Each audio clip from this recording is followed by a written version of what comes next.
Hey guys, Abby Johnson here, and I promise I'm not driving. I'm in the passenger seat. Doug is driving, but we just landed from a trip, and I was, scrolling through my feed, and I've been seeing a lot of talk about this case.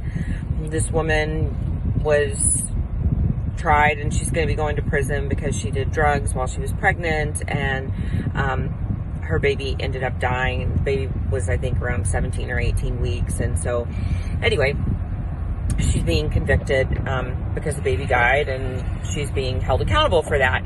And I was looking through some of the feed, some people who were pro-life, and it was mixed, it was some people were like, oh, this is, she doesn't deserve that, she didn't really kill the baby, she was doing drugs and, it was sort of unintentional or whatever. And then, there were other people who were pro-life that were saying, yes, absolutely, this is what should happen. And I was just kind of thinking about it, and Doug and I were talking about it, and I found it interesting that there were so many pro-lifers saying that this woman shouldn't be held accountable for the death of her baby. And if we take a step back, and I don't know all the details of the case. I haven't read the court transcripts. I don't know everything. I haven't read everything about it.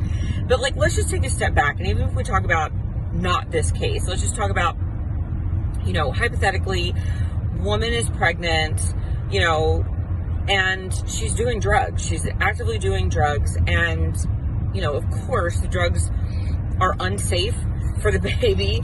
And, she's doing hard drugs, and the drugs are, the reason that she has a miscarriage.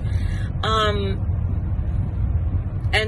people are saying, that's not a reason to hold a woman accountable for the loss of her child, and that doesn't really sit right with me, because we have laws in almost every state that protect babies in the womb, we call them prenatal protection acts.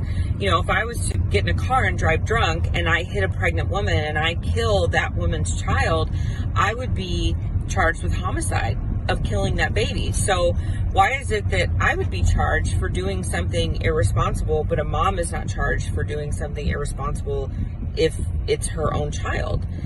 I think that we need to really think this through, and I'm not intending to come down hard on people or anything like that, but understand that people have problems, people have drug problems and whatever, but still there has to be some sort of personal responsibility taken here. Still, a preborn human being is dead because of irresponsible actions, and we in the pro-life movement have to make a decision. Are these innocent human beings in the womb human beings worth protection, or are they not? And if they are, then we have to act like it. And if they are, then women and men and anyone who is responsible for the destruction of these human beings has to, at some point, be held responsible if one of those children is lost and is intentionally lost. And so I think this is a conversation that has to be had. I think that, I think sometimes we get so, and I've been guilty of this too, but I think sometimes we get so bowled over by compassion that our compassion can sort of be misdirected. And sometimes I think we can become just so overwhelmed with compassion for the mother, which we should have compassion for the mother, that we forget about providing justice for the child. And I think that's an important conversation that we need to have in the pro-life movement, and one that we don't need to forget about. We don't need to forget about providing justice for the child whose life has been unjustly killed. So just some food for thought.